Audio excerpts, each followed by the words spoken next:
আমি জানি না আপনি কতটুকু অনুভব করেন, ধারণা করেন আপনি মরে গেছেন, আমি মরে গেছি আর আল্লাহ আমাদেরকে জান্নাত দিবে। কিন্তু একজন বলতেছে, ইয়া আল্লাহ, ইয়া আল্লাহ, আমি সাক্ষী ছিলাম ওর ছেলের বিয়েতে, ওর ছেলের গায়ে হলুদে, ওর মেয়ের বিয়েতে, ওর মেয়ের বিয়ের গায়ে হলুদে, ওর ছেলের জন্মদিনে। আল্লাহ ও নতুন বাড়ি করেছে, উদ্ভাবন করবে, ওর বন্ধু বান্ধব ঢাকা থেকে 3টা হাইসে করে আসছে। আল্লাহ, আমি সাক্ষী ছিলাম, সারা রাত ঘুমাতে পারিনি, যদিও আমারই পছন্দের গানটা বাজছে।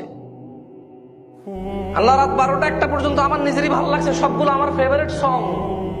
যে মহিলারা নাচতেছিল সবগুলো আমি চিনি, পছন্দ করি, চিন্তা ছিল এদের মতো কাউকে বিয়ে করতে পারলে জীবন ধন্য হয়ে যেত। আল্লাহ, কি সুন্দর এই নর্তকী গুলা। ঠিক আছে আল্লাহ, কিন্তু রাত্রে 1টার পর আমার নিজেরই বিরক্ত লাগছে।